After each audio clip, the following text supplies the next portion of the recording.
자, 코드에 자, 은닉층을 추가하는 내용.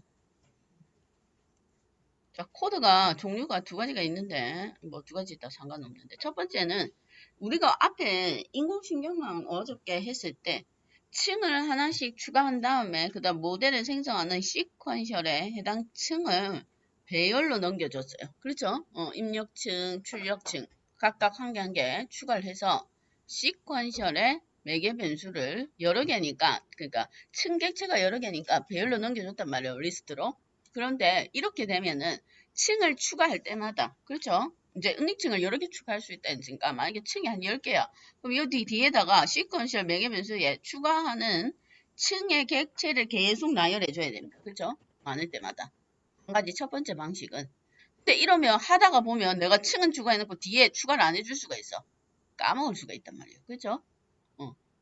많이 많다 보니까 이제 프로그램의 코드를 수정할 때 그럴 가능성이 있습니다. 그러니까 단순하게는 원래 어저께 했던 방식대로 층을 추가한 다음에 시퀀셜에 층객체를 넘겨준 방식이 있고 그러면 이러면 층객체에 넘겨줄 때 만약에 삭제할 때도 하다 보니까 너무 과대적합이네. 그래서 삭제할 수가 있겠죠. 그래서 삭제할 때도 요 뒤에 삭제해줘야 되는데 또 삭제 안 해서 오류가 발생할 수도 있단 말이에요.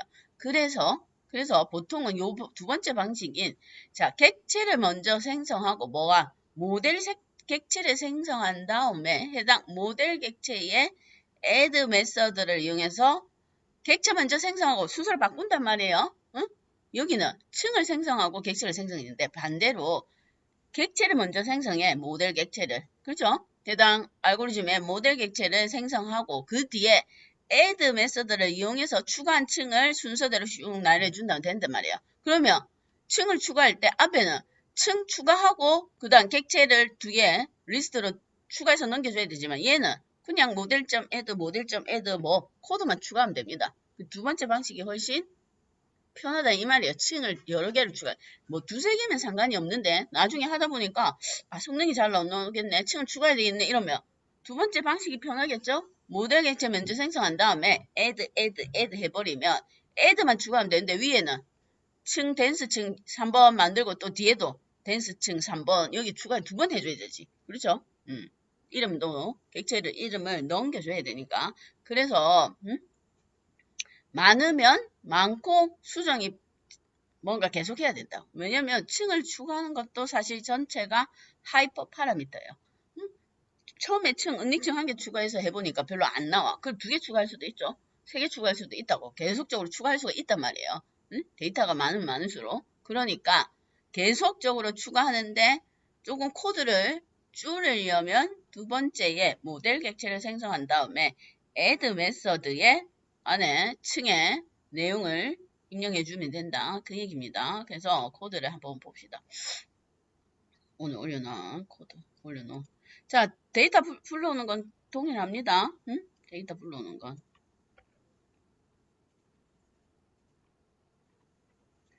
자, 데이터를 불러오는 건 동일해요. 지금 현재 각각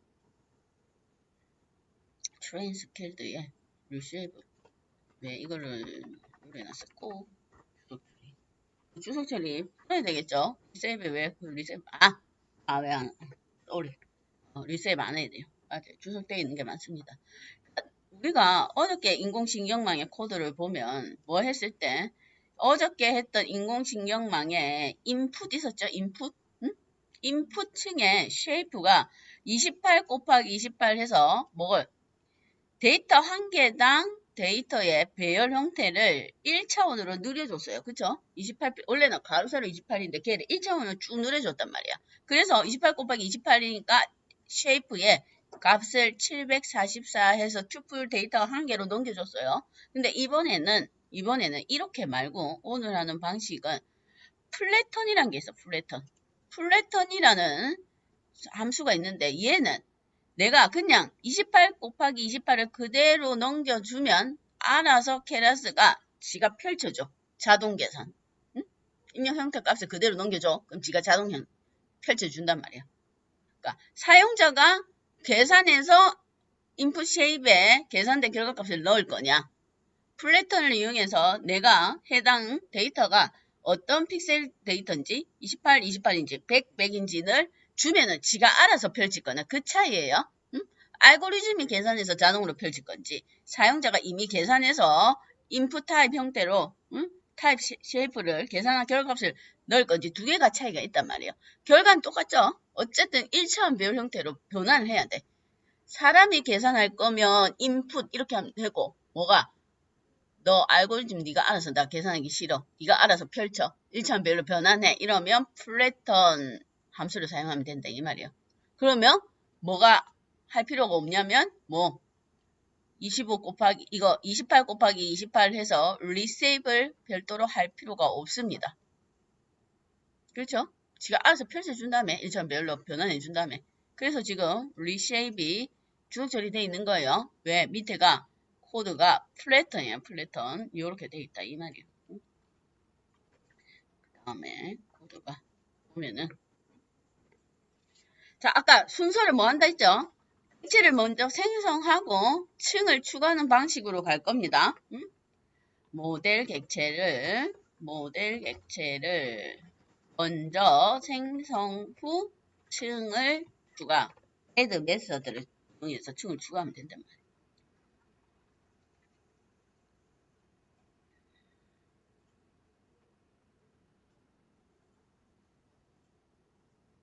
자, 그래서 플래턴 해서 인풋 쉐입이 이제는 어저께는 784 콤마였는데 지금은 똑같이 투플 형태의 데이터로 넣는데 안 펼쳤으니까 28, 28 이렇게 입력하면 된다. 플래턴은 원형 그대로 데이터 한 개당 얘기해요. 여기서의 데이터 개수가 몇 개인지는 전달 안 해요. 응?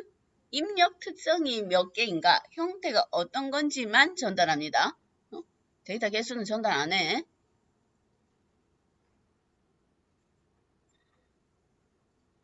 그래서 플래턴 하면은 가로가 28이고 세로가 28인 원래 샘플 한 개당 2차원 배열을 알아서 케라스가 1차원 배열 형태로 자동 변환할 거다.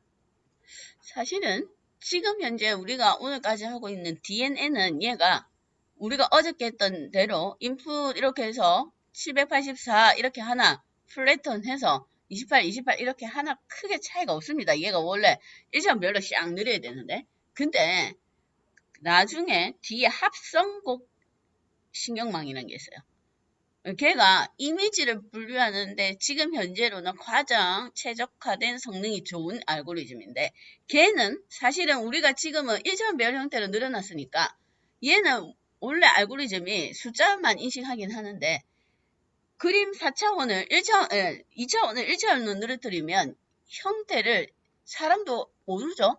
아까 1을 그림에 1을 얘를 1차원 배열로 늘여놨단 말이야. 이 숫자 1을.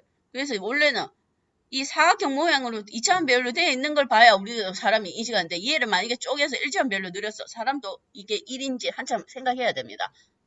상상으로 갖다 붙여야 돼. 조각을 다시. 응? 행렬 변환으로 바꿔야 된다고. 그래야 1인지 안다고.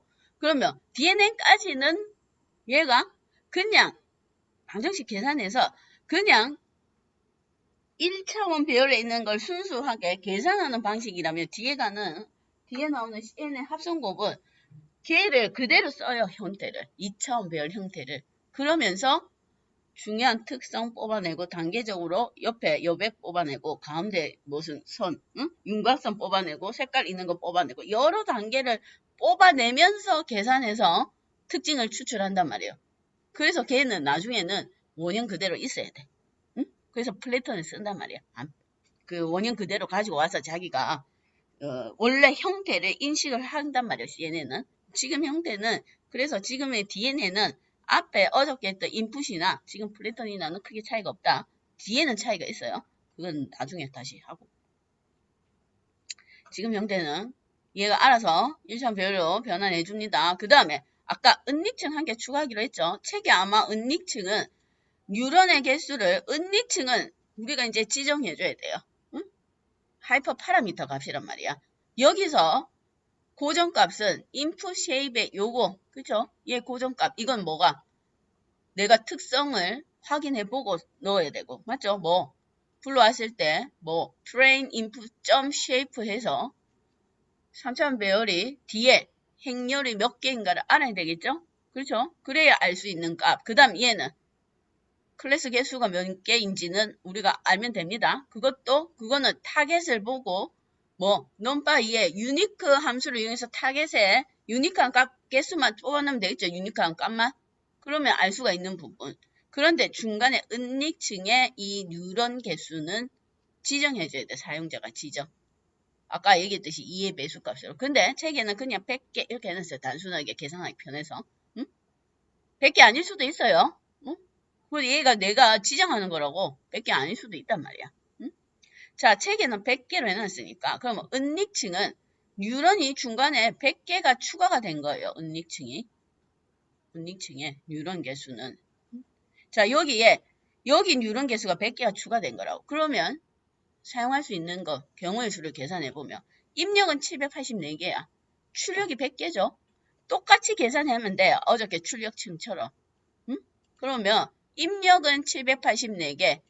요게 출력하는 개수라며. 그렇죠? 뉴런을 내가 100개로 설정했어. 그럼 은닉층에서 계산하는 방정식의 결과 100개 나야 된다. 이 말이죠. 그렇지? 그래서 뭐가? 파라미터 계산하려면 784 곱하기 100. 원래는 출력층에는 10이었지만 지금은 100이란 말이죠. 784 곱하기 100. 그 다음에 상수는 몇 개? 방정식의 계산 결과가 100개니까 상수도 100개. 맞죠? 그래서 784 곱하기 100 플러스 100 사용되는 파라미터. 얘가 입력 특성, 들어올 때 입력 특성이 784였습니다. 출력할 결과 개수가 100이란 말이야. 맨 마지막 최종적인 10이고 여기는 중간에 100개야. 맞죠? 그러면 사용된 파라미터가 784 곱하기 100 맞죠? 거기에 방정식의 개수가 100개니까 상수도 100개. 응? 그럼 계산할 때 요거만큼 파라미터를 사용해야 된단 말이에요. 중간에 은닉층은. 나중에 썸머리에 확인해 보면 됩니다. 그 다음에는 여기는 입력층이 몇 개예요? 이제 마지막에는 은닉층에 결과가 다시 맨 마지막에 입력으로 들어가요.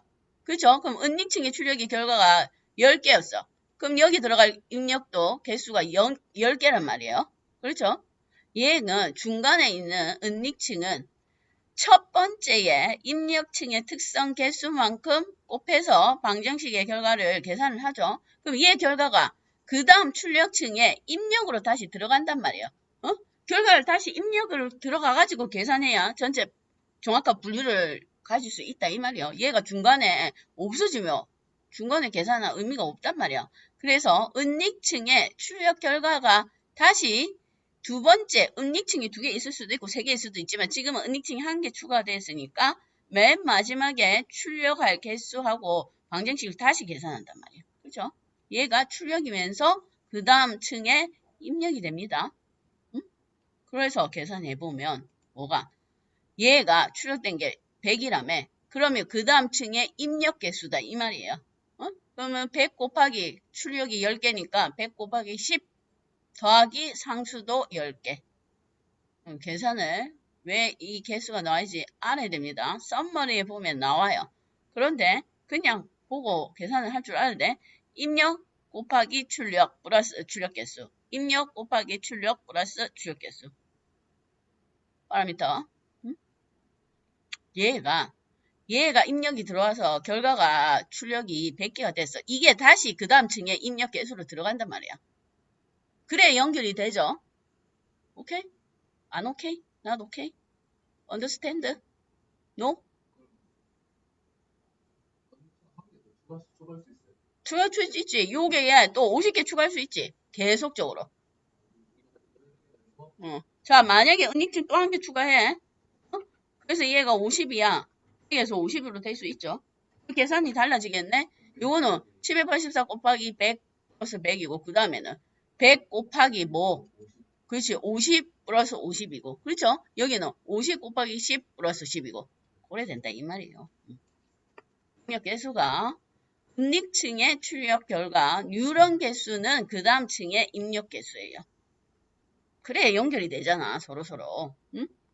얘 버리면 어떡해. 그럼 중간에 계산할 필요가 없네. 응? 표정이 이해가 안 되는 표정인데. 뭔 말이지? 이러고 있어, 지금. 그림 보세요, 그림. 만약에 여기가 은닉층이 지금 100개인데, 여기는 은닉층 3개만 해놨네. 그럼 얘 계산해서 중간에 은닉층 결과가 H1, 2, 은닉층에서 H1, 2 이러는 거예요. 히든 이렇게. 그럼 얘를 다시, 얘가 결과, 맨 마지막 최종 결과를 내려면 또 계산을 해야 되잖아, 방정식을. 그러면 얘가 입력으로 그대로 들어간다고, 출력이. 그럼 잘 보십시오. 자, 그래서 계산값이 이렇게 나옵니다. 썸머리를 확인해 보면 돼, 썸머리를. 그 썸머리를 보면, 계산된, 우리가 계산한 결과값이 맞는지 확인해 볼 수 있단 말이에요.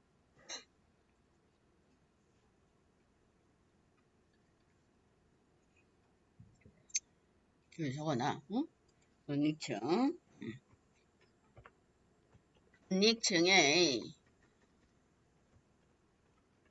유런, 출력, 유런은 다시, 다음 층의 입력으로 이용된다. 그래야 계속 연결이 되죠.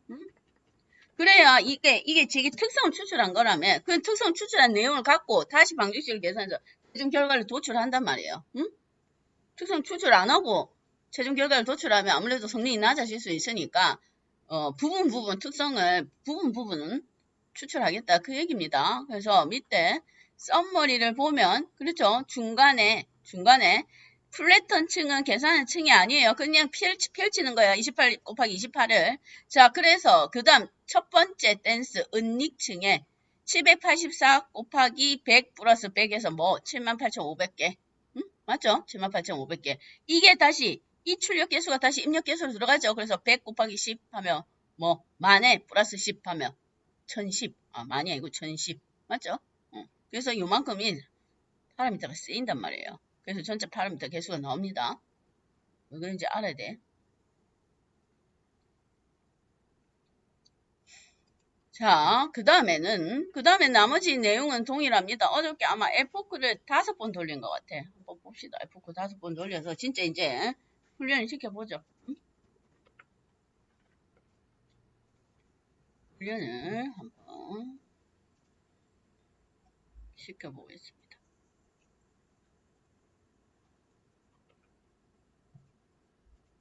자, 돌려봅시다. 훈련을.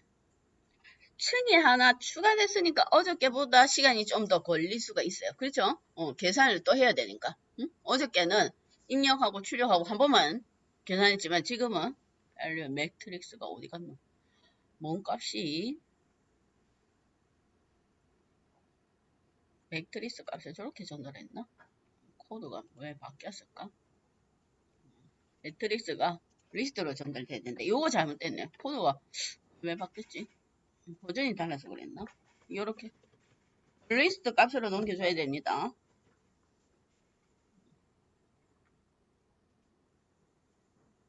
고가 틀렸어. 제가 왜 빼먹었을까?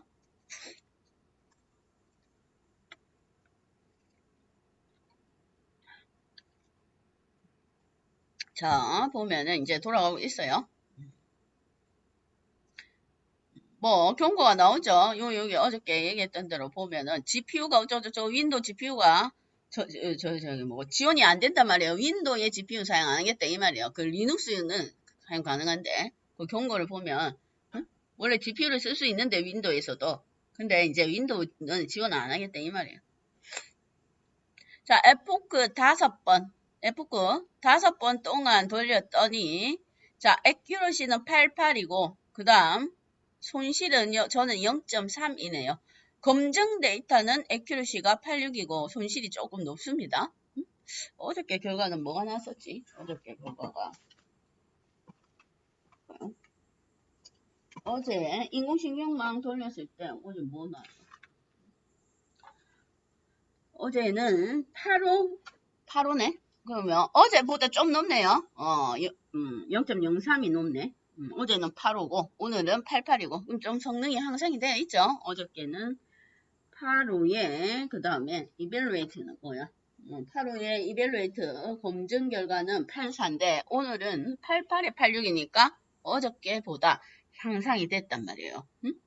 그러면 뭘? 충 하나 더 추가해볼까? 층을 아까 그대로 렐로 중간에 이 활성함수 있죠? 사실 시그모이드나 소프트맥스를 쓰면 되는데 성능은 알려진 대로 렐루가 좋다고 나와 있습니다. 그래서 일반적으로 그냥 렐루를 씁니다. 그래서 은닉층을 하나 더 추가해 볼까요? 100에서 그럼 50해서 추가해보죠. 이렇게. 두 가지 해성함수는 렐루. 은닉층을 추가해서 한번 더 돌려봅시다. 지금 은닉층 한 개였을 때, 이거 적어놓자. 까먹으니까. 맨 마지막 내용은 은닉층이 한 개였을 때는 이렇게 8886 이렇게 나왔고, 은닉층을 하나 추가해보죠. 제 생각에는 은닉층을 하나 추가하면 성능은 훈련수 액큐러시는 높을 것 같아요. 어쨌든 층을 추가하게 되면 과대적합이 됩니다. 그렇죠? 어쨌든 물론 중요 특성을 뽑아낸다 하더라도 어쨌든 훈련을 여러 번 시키기 때문에 과대적합이 일어날 수밖에 없어요. 그런데 나중에 가면 얘도 과대적합을 방지하는 게 있어. 방지하는 방법이. 간단하게 50으로 해서 해보죠. 성능이 나아지는지.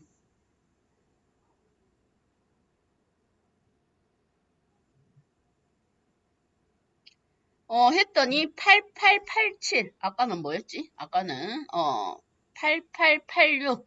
검증 스코어가 좀 높아졌네요. 로스를 봅시다. 우리가 일반적으로 DNN에서는 훈련 데이터는 사실 액큐러시보다는 로스를 봐요. 손실이 오차가 작아야 된단 말이야. 그럼 아까는 0.31인데 지금은 0.32. 로스가 좀 높네요. 물론 그 크게 차이는 안 나지만 검증 데이터는 보통 액큐러시를 측정하고 학습 중인 훈련은 로스를 본단 말이에요. 로스가 사실은 어쨌든 뭐 크게 차이는 안 나지만 맨 처음 에포크를 돌렸을 때는 0.52였다가 점차적으로 그죠? 로스가 꾸준히 줄어드는 걸 볼 수가 있어요. 그죠? 0.32까지. 그러니까 0.5이면 오차가 많단 말이죠. 그죠? 많은데 이제 줄여서 3위까지 왔단 말이에요.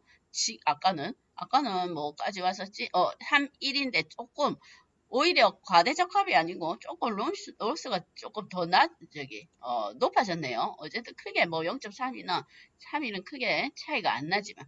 그래서 여기에 사용되는 은닉층은 일반적으로 활성함수를 렐루를 많이 쓴다.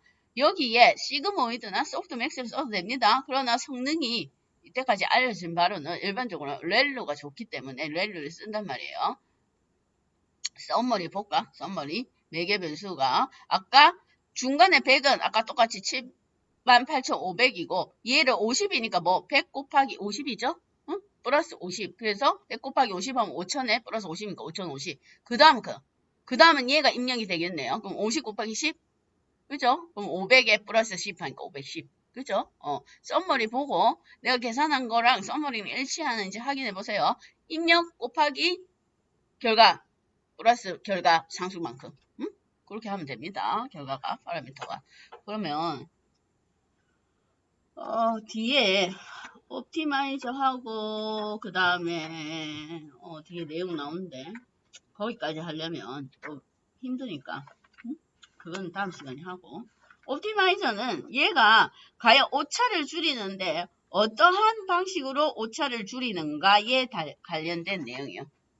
오차를 줄이는데 지가 어떤 방식으로 오차를 찾아내가는가 거기에 관련된 게 또 옵티마이저라고 최적화 방식이 있습니다.